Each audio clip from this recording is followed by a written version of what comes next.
Good evening, everyone, and welcome into WTAP Sports. It's been a tough season for WVU football to this point. With high expectations coming into the season, the Mountaineers sit at 4-4 going into a bye week. The team is coming off a victory against the Arizona Wildcats, where they jumped out to a 31-13 lead and had to hold on for a 31-26 win. Poor defensive play is one of the areas that have led to disappointing results for the team. Today, news out of Morgantown is that a change is being made to who leads the defensive side of the ball. Head coach Neil Brown announced that defensive coordinator Jordan Leslie is being let go. In a news release, Brown says that inside linebackers coach Jeff Coons will serve as defensive coordinator for the rest of the season. WVU has one of the worst pass defenses in the nation this season. The Mountaineers rank 126th out of 133 schools in team passing efficiency defense. WVU is also ranked 84th in total defense. The Mountaineers are 113th in passing yards allowed per game, giving up more than 260 yards a game. In the release, Coach Brown said, "These decisions are never easy, but I'm confident this change is in the best interests of our program and puts us in the best position to finish strong. Our players have a tremendous opportunity in front of them, and I know they will give their all for WVU."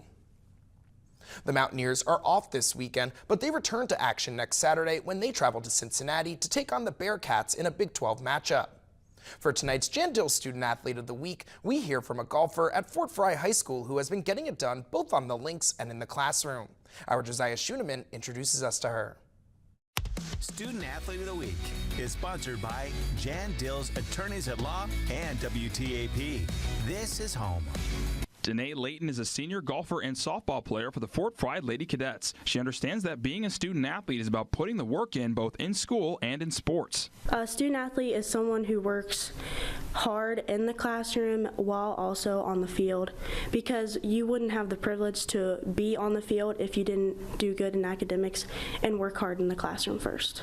Danae says she has challenges managing her time while balancing her schoolwork and sports. She takes college classes in school and is always busy with her sports after school. She also says her father has guided her through her journey as a student athlete because he's been coaching her in sports since she was young. Danae punched her ticket to the state golf tournament earlier this month for Fort Fry. She was the first female golfer in the school's history to qualify for state. In the tournament, she placed inside the top 20 by landing in the 18th spot as an individual. She gives her thoughts on what it was like to compete on a big stage. So the experience was really cool because I got to play against people like all around the state, and like a lot of the girls like were really good, so I had to do like my best just to think that I made it to state like on purpose. So I worked really hard like weeks before state just to try to build up to their level, and I felt like I did okay, but I could have done a lot better in areas. Danae wants to go to Washington State University and she wants to study nursing. She talks about why she was interested in her major in the first place. The motivation was when I was younger, I always spent time with my great-grandma, and she got sick and got cancer. And I visited her like for weeks when I was 6. And the nurses like did everything they can, but I've always thought it'd be best to help people. So I always wanted to help people, so being a nurse to help people. From Beverly, Josiah Schuneman, WTAP Sports, this is home. To the pitch now, where the Parkersburg South Lady Patriots are working to get back to the West Virginia State Soccer Tournament. South is coming off its 10th straight sectional title, beating Hurricane in the sectional championship last week 1-0. The Lady Patriots hit the road for a neutral site game against Huntington. That game will kick off at 7 this evening at Hurricane High School. Our Josiah Schuneman will be at the game, and we will have highlights and post-game reaction coming up on WTAP News at 11. Well, tonight's Sports Bowl question asks you who you think will win that game I just mentioned between Parkersburg South and Huntington.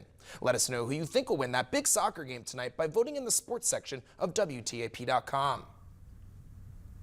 Phyllis, that'll do it for sports. Thank you, Andrew. When we come back, Jason Livia has one last look at the forecast.